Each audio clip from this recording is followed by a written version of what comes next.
दोस्तों, काम वासना एक ऐसी चीज है जिससे कई लोग छुटकारा पाना चाहते हैं। इसके लिए अक्सर हम जोर जबरदस्ती का रास्ता चुनते हैं। क्या जबरदस्ती के नियम और अनुशासन से काम वासना को छोड़ा जा सकता है? काम वासना को छोड़ने का सही तरीका क्या है? आइए दोस्तों, इस कहानी के माध्यम से समझते हैं। तो चलिए कहानी को शुरू करते हैं। एक बार महात्मा बुद्ध किसी गांव में उपदेश दे रहे थे। वे अपनी बात को समाप्त करते हुए बोले कि मानव के दुख का कारण है स्वयं को किसी से बांधना। जहां भी मोह होता है, बंधन होता है, वहां दुख स्वयं ही उत्पन्न हो जाता है।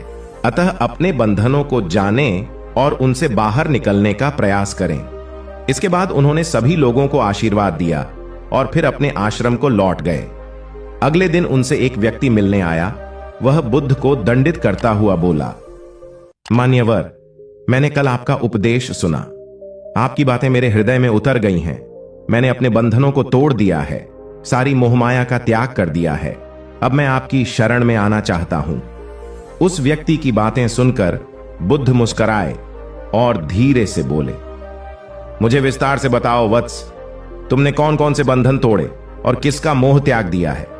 फिर वह व्यक्ति बोला, मेरे घर पर मेरे बूढ़े माता पिता और पत्नी है। मेरा एक छोटा बच्चा भी है। मेरी पत्नी बहुत बीमार रहती है। उसके कष्ट देखकर मैं अक्सर सोचता रहता था कि वह मर जाए तो उसके कष्ट दूर हो जाए। उसकी वजह से मैं बहुत दुखी रहता हूं। लेकिन कल जब मैंने आपका उपदेश सुना तो मुझे समझ में आ गया कि मेरे परिवार से मेरा बंधन ही मेरे दुखों का कारण है। अगर मैं इसके चक्कर में पड़ा रहूंगा तो कभी सत्य को नहीं जान सकूंगा। इसलिए मैं अपने घर को त्याग कर आपके पास आया हूं। तब बुद्ध ने पूछा, क्या तुम सचमुच सभी बंधनों से मुक्त हो गए हो? देख लो, कहीं कोई बंधन तुम्हारे पीछे रह तो नहीं गया? वह व्यक्ति बोला, नहीं प्रभु, मैं अपने जीवन की सारी चीजों को पीछे छोड़ आया हूं और अब आगे बढ़ना चाहता हूं। फिर बुद्ध ने कहा, अगर ऐसी बात है तो फिर ठीक है। आज तुम यही आश्रम में रुको। कल मैं तुम्हें बताऊंगा कि तुम्हें क्या करना है। फिर बुद्ध ने अपने एक शिष्य की ओर इशारा किया। शिष्य उसे आश्रम के अतिथि कक्ष में पहुंचा दिया। वह व्यक्ति उत्सुकता पूर्वक आश्रम की गतिविधियां देखता रहा। उन्हें देखकर वह बहुत प्रसन्न हुआ और अपने सौभाग्य पर इतराता रहा।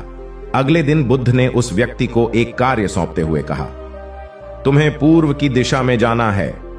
वहां पर तुम्हें एक गांव मिलेगा। गांव के बाहर ही एक साधिका का घर है। वह तुम्हें एक वस्तु देगी। उसे लेकर तुम्हें वापस मेरे पास आना है। वह व्यक्ति पूर्व दिशा की ओर चल पड़ा। गर्मी का मौसम था। कुछ ही देर में वह पसीने से तरबतर हो गया। उसे प्यास भी सताने लगी। वह सोचने लगा कि अगर इस समय मैं अपने घर पर होता तो इस तरह गर्मी में पसीना नहीं बहाना पड़ता। कुछ दूर और चलने पर उसे भूख भी सताने लगी, पर वह एक सुनसान और बंजर रास्ता था। आसपास न तो कोई पेड़ था और न ही पोखर तालाब। वह पुण्य सोचने लगा कि अगर मैं इस समय अपने घर पर होता तो अपनी पत्नी के हाथ का बना स्वादिष्ट भोजन कर रहा होता। पता नहीं क्यों बुद्ध ने मुझे गर्मी में इतनी दूर भेज दिया। काफी देर तक चलने के बाद वह व्यक्ति गांव में जा पहुंचा। गांव के बाहर ही एक घर बना हुआ था। उसने दरवाजे के पास पहुंचकर उसे धीरे से खटखटाया। दरवाजे को एक साधिका ने खोला। उसके चेहरे पर एक अद्भुत तेज था। वह व्यक्ति उसे देखकर मंत्रमुग्ध हो गया।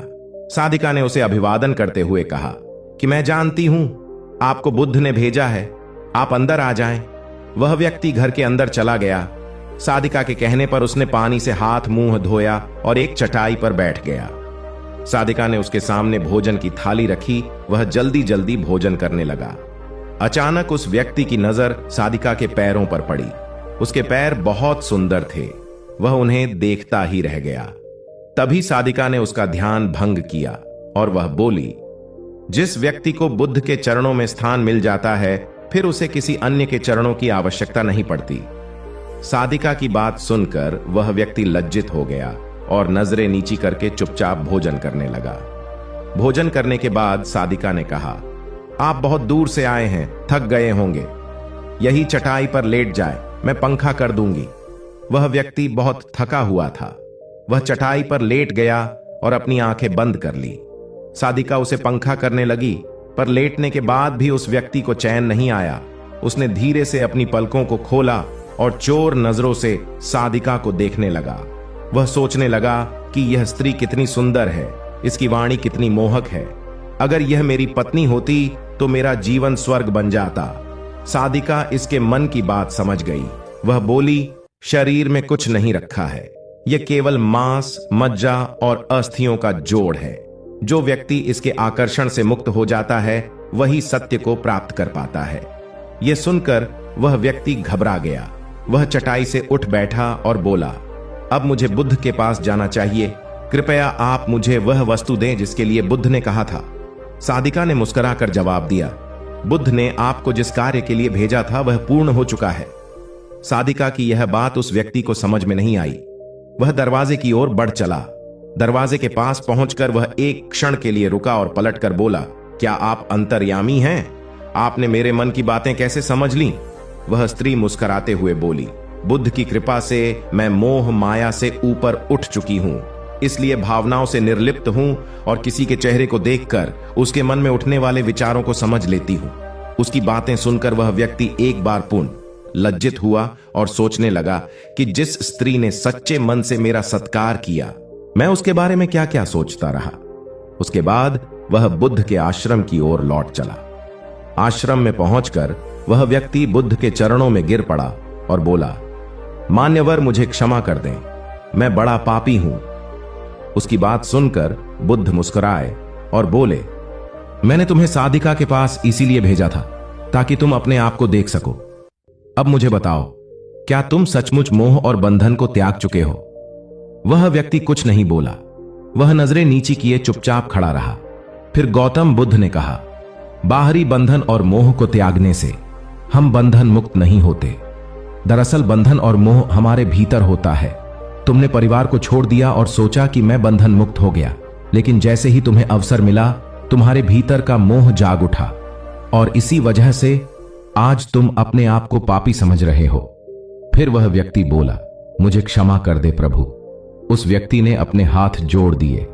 फिर वह धीरे से बोला, आप सही कह रहे हैं, मैं केवल अपनी पत्नी से पीछा छुड़ाना चाहता था। वह बहुत बीमार रहती है, मैं कुछ ज्यादा कमाता भी नहीं हूं, इसलिए मैं अपने परिवार के दायित्वों का निर्वहन भी ठीक ढंग से नहीं कर पा रहा हूं। शायद इसीलिए मैं अपने परिवार से पीछा छुड़ाना चाहता था, पर अब मैं समझ गया हूं, मेरा परिवार ही मेरा सत्य है और उसके दायित्वों का निवर्हन ही असली कर्म है। फिर गौतम बुद्ध बोले, मैं जो कुछ भी कहता हूं वह अपने अनुभव के आधार पर कहता हूं। लोग मेरी बातों को सुनते तो है, पर वे अपने स्वार्थ के अनुसार ही उसका अर्थ ग्रहण करते हैं। इसीलिए मोह, माया, कामना, इच्छा, वासना, क्रोध को लोग बाहर की ओर खोजते हैं, जबकि यह हमारे भीतर ही है। हम दूसरों को देखकर तरह तरह की कामना करने लगते हैं। कामना से इच्छा जन्म लेती है, इच्छा से वासना पैदा होती है और वासना की पूर्ति न होने पर क्रोध उत्पन्न होता है। यह सब एक दूसरे से जुड़े हुए हैं। क्रोध के लिए हम सदैव दूसरे को जिम्मेदार ठहराते हैं, जबकि क्रोध का स्रोत हमारे भीतर है। तुम चाहोगे तो क्रोध आएगा, तुम चाहोगे तो क्रोध नहीं आएगा। इसी तरह बंधन बाहर नहीं होते, ये हमारे मन में होते हैं। हम मन से ही किसी से बंध जाते हैं और मन के कारण ही हम दुख पाते हैं। लेकिन जो व्यक्ति इन बातों की गहराई तक पहुंच जाता है वह दुखों से हमेशा हमेशा के लिए मुक्त हो जाता है। दोस्तों, ये कहानी आपको कैसी लगी हमें नीचे कमेंट बॉक्स में कमेंट करके जरूर बताएं। धन्यवाद।